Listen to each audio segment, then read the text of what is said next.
कि सम्राट अकबर की मुगल सेना से अहमदनगर की रक्षा के लिए किस भारतीय मुस्लिम महिला योद्धा को जाना जाता है। तो अकबर से यहाँ पर अहमदनगर की रक्षा के लिए जो मुस्लिम महिला योद्धा है वो है चांद बीवी हैं। इनको जाना जाता है। ये बीजापुर और अहमदनगर की संरक्षक के रूप में काम किया था। चांद बीवी आपका करेक्ट हो जाएगा। चांद बीवी अहमदनगर के हुसैन निजाम शाह प्रथम की बेटी थी और इन्होंने अहमदनगर राज्य है उसको यहाँ पर अकबर की सेना है उनसे बचाया था। अगला सवाल देखिएगा यहाँ पर सवाल नंबर 2, डॉक्टर भीमराव अंबेडकर के नाम पर अंतर्राष्ट्रीय एयरपोर्ट कहाँ पर है। तो ये एयरपोर्ट है नागपुर में। Doctor Bhimrao Ambedkar international airport है नागपुर महाराष्ट्र में। अन्य जो भी व्यक्तियों के नाम पर जो इंपोर्टेंट एयरपोर्ट है आने वाले समय में बनते हैं सवाल, तो इनसे बाहर नहीं आएगा। देखिए यहाँ पर वीर सावरकर इंटरनेशनल एयरपोर्ट है, ये आया हुआ एनटीपीसी में, तो पोर्ट ब्लेयर अंडमान निकोबार में है। राजीव गांधी इंटरनेशनल एयरपोर्ट कहाँ पर है, हैदराबाद तेलंगाना में है। श्री गुरु रामदास जी इंटरनेशनल एयरपोर्ट है अमृतसर में। लोकप्रिय गोपीनाथ बारदोलोई इंटरनेशनल एयरपोर्ट है गुवाहाटी असम में। बिजू पटनायक इंटरनेशनल एयरपोर्ट है भुवनेश्वर उड़ीसा में। इंदिरा गांधी ये न्यू दिल्ली में है। सरदार वल्लभ भाई पटेल वाला एयरपोर्ट है ये अहमदाबाद में है। छत्रपति शिवाजी महाराज एयरपोर्ट है ये मुंबई में है। और चौधरी चरण सिंह इंटरनेशनल एयरपोर्ट लखनऊ उत्तर प्रदेश में है। लाल बहादुर शास्त्री इंटरनेशनल एयरपोर्ट कहाँ पे, तो वाराणसी उत्तर प्रदेश में ये भी। नेताजी सुभाष चंद्र बोस इंटरनेशनल एयरपोर्ट कोलकाता में है। और देवी अहिल्याबाई होलकर एयरपोर्ट है इंदौर एमपी में। शेख उल अलाम इंटरनेशनल एयरपोर्ट है श्रीनगर जम्मू कश्मीर में। तो ये व्यक्तियों के नाम पर जो भी इंटरनेशनल एयरपोर्ट है वो कवर हो गया। आपके पूछा था भीमराव अंबेडकर के नाम पर अंतर्राष्ट्रीय एयरपोर्ट है नागपुर महाराष्ट्र में। अगला सवाल, अरुणा अशरफ अली ने भारत छोड़ो आंदोलन के दौरान कांग्रेस का झंडा कहां पर फहराया था। तो इन्होंने 1942 में भारत छोड़ो आंदोलन के दौरान मुंबई में फहराया था, मुंबई के ग्वालियर मैदान में। तो मुंबई आपके ऑप्शन में था, आपको करेक्ट करना था। ट्रोजन हॉर्स क्या है, तो ये आपके हो जाएगा कंप्यूटर मालवेयर, एक तरीके से वायरस होता है जो मालवेयर ऑप्शन में था या वायरस ऑप्शन में था, जो भी था आपको वहां पर सही करना था। और ये कंप्यूटर मालवेयर सॉफ्टवेयर हो जाएगा वायरस का। इसका इस्तेमाल है वो हैकर किसी पासवर्ड को क्रैक करने के लिए करते हैं। अगला सवाल देखिए, अबिसिनिया किस देश का पुराना नाम है। तो अबिसिनिया है इथोपिया का पुराना नाम हो जाएगा। वो इथोपिया की राजधानी क्या है, वो है एडिस अबाबा। नेक्स्ट वन देखिए, सागा 220 क्या है। तो सागा 220 हो जाएगा सुपर कंप्यूटर है भारत का और ये इसरो के द्वारा निर्मित है, विकसित किया गया। इसका अनावरण है वो 2 मई 2011 को डॉक्टर के राधाकृष्णन के द्वारा किया गया था। और भारत के कौन से सुपर कंप्यूटर हैं, तो 2018 में ये प्रत्यूष और मिहिर है, ये भी भारत के सुपर कंप्यूटर है। सवाल आ जाए कि सबसे न्यूएस्ट और फास्टेस्ट सुपर कंप्यूटर भारत का कौन सा, तो परम सिद्धि एआई हो जाएगा, ये 2020 में हुआ है। अगला सवाल देखिए, एकात्मक राज्य, जो एकात्मक राज्य है उसमें सरकार सभी शासकीय कार्य कर सकता है। कौन सी सरकार, तो ये ऑप्शन दिए गए थे केंद्र सरकार, यहाँ पर हो जाएगा रिक्त स्थान में। एकात्मक राज्य में केंद्र सरकार सभी शासकीय कार्य है वो कर सकती है। टेलीफोन लाइन के जरिए सबसे तेज इंटरनेट किस विधि से पहुंचाया जाता है।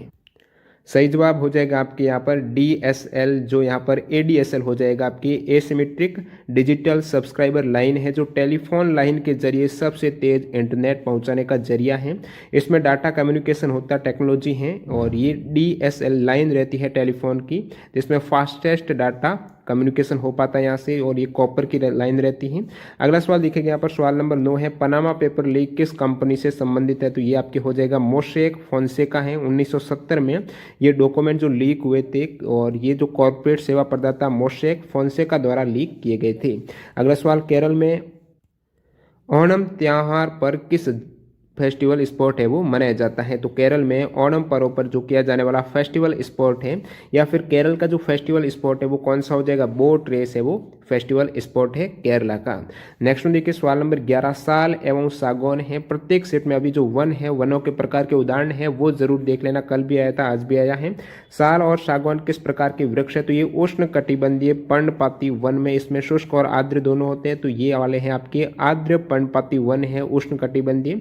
इसके अन्य उदाहरण कौन से हो जाएंगे आर्द्र पर्णपाती वन में, तो साल सागौन, तो ये पूछा गया था। शीशम है, हर्रा है, बहेड़ा, आंवला, सेमल, कुसुम, चंदन, ये सभी आर्द्र पर्णपाती वन है उष्ण कटिबंधीय। और बात करूं उष्ण कटिबंधीय शुष्क पर्णपाती वन में, तो इससे पहले एग्जाम आया हुआ है, तेंदु, प्लास है, अमलताश, बेल, खैर, ये शुष्क पर्णपाती वन है। और उष्ण कटिबंधीय कांटेदार वन कौन से, बबूल, बेर, खजूर, नीम, खैर, खेजड़ी, प्लास, घास है, ये उष्ण कटिबंधीय कांटेदार वन हो जाएंगे। और उष्ण कटिबंधीय सदाबहार वन में कौन से आ जाते हैं, तो इनकी प्रजातियां हैं रोजवुड है, महुगनी, एनी और एबनी।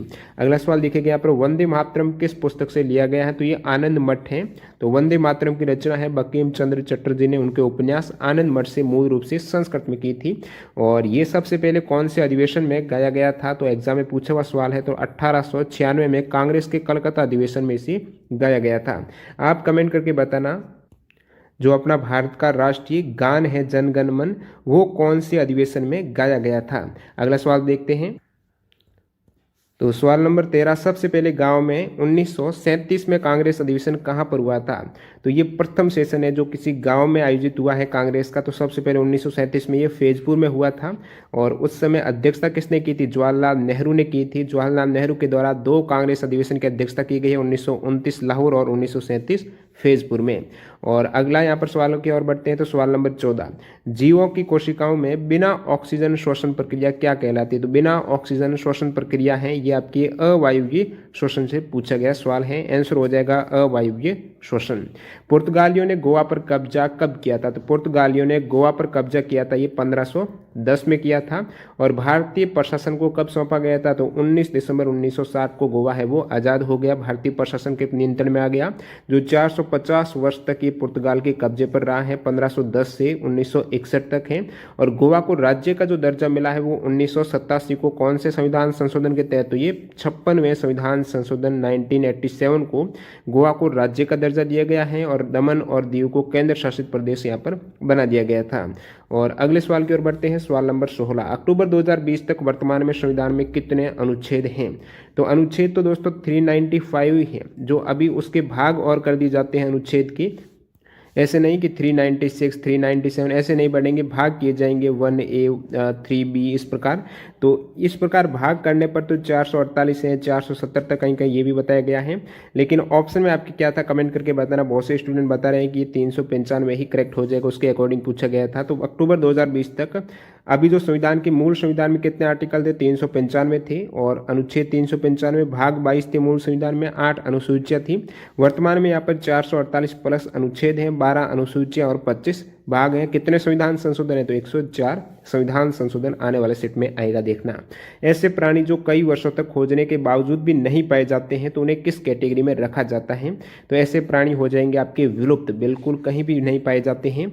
और लुप्त प्राय क्या हो जाता है, जो विलुप्त होने के कगार पर है, मतलब लुप्त होने की स्थिति में हो, यदि वही पारिस्थितिकी परिस्थितियां बनी रहे तो उसी प्रकार यदि वो रहेगी पारिस्थितिकी परिस्थितियां तो वो भी लुप्त कैटेगरी में आ सकते हैं। लुप्त प्राय हैं, विलुप्त होने से नहीं बचाया जा सकता है, लुप्त होने की स्थिति में है। और दुर्लभ कौन से, जो कहीं कहीं मिलते हैं, रेयर केस में। यदि ऐसी प्रजातियां जो कि संसार में कहीं कहीं पर बहुत कम संख्या में उपलब्ध हैं तो दुर्लभ प्रजातियां हैं वो कहलाती हैं। अगला सवाल, निम्न में से किससे पर्यावरण को हानि नहीं पहुंचती है। ये सवाल फिर रिपीट हुआ है, इससे पहले पूछा हुआ सवाल है। तो ओजोन परत के बढ़ने से हानि नहीं पहुंचती है, बाकी ग्लोबल वार्मिंग बढ़ने से पहुंचेगी, प्लास्टिक के ज्यादा उपयोग से, इसमें सभी में प्रदूषण होता है। भारत का सबसे बड़ा विजय स्टेचू आपको पूछा है, सबसे बड़ा विक्ट्री स्टेचू है, तो इसका विजय स्तंभ करेक्ट होना चाहिए। मतलब विजय होने के बाद जो स्टेचू बनाया गया है, तो ये विजय स्तंभ कहाँ पर है, राजस्थान के चित्तौड़गढ़ में है।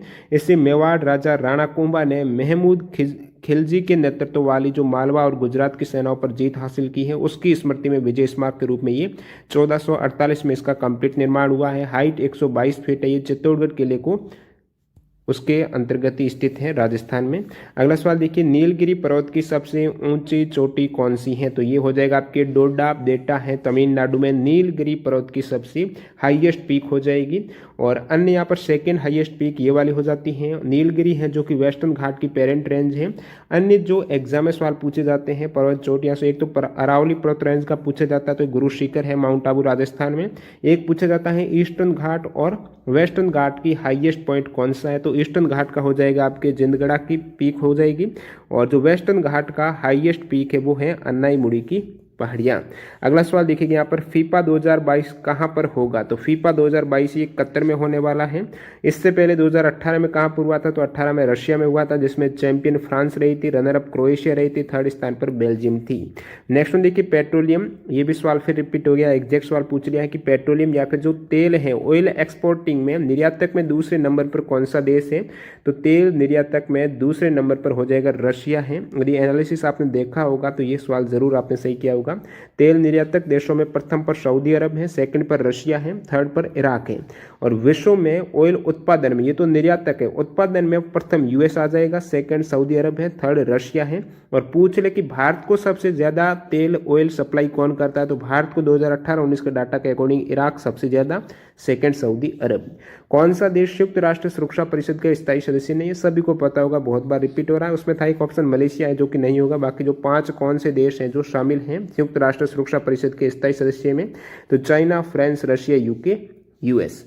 अजंता गुफाओं में किस प्रकार का चित्रण किया गया है, तो अजंता की गुफाएं हैं, केव्स है, उसमें जो पेंटिंग की गई है वो है आपके भित्ति चित्र। कौन सी, मूरल हो जाएगी, भित्ति चित्रकला है। और इसमें भी एक टाइप होता है, भित्ति चित्र में भी टाइप है, तो वो टेम्पेरा हो जाएगा। ऐसा चित्र जो दीवारों पर बनाया जाता है। और यहाँ पर अजंता गुफाओं की बात करो तो इसमें जो भी चित्र पेंटिंग है वो बुद्ध और बुद्ध के जीवन के चरणों से जुड़ी जातक कथाओं की कहानियां इसमें बताई गई हैं, जो औरंगाबाद महाराष्ट्र में स्थित है ये अजंता की गुफाएं। एलोरा की गुफाएं हैं, वहां पर भी यही पेंटिंग है जो कि औरंगाबाद महाराष्ट्र में है। राष्ट्रकूट वंश के शासकों ने बनवाया है एलोरा की गुफाओं को। और एलोरा यूनेस्को के द्वारा, एलोरा और अजंता दोनों ही 1983 में यूनेस्को के द्वारा यहाँ पर विश्व धरोहर सूची में शामिल किए गए हैं।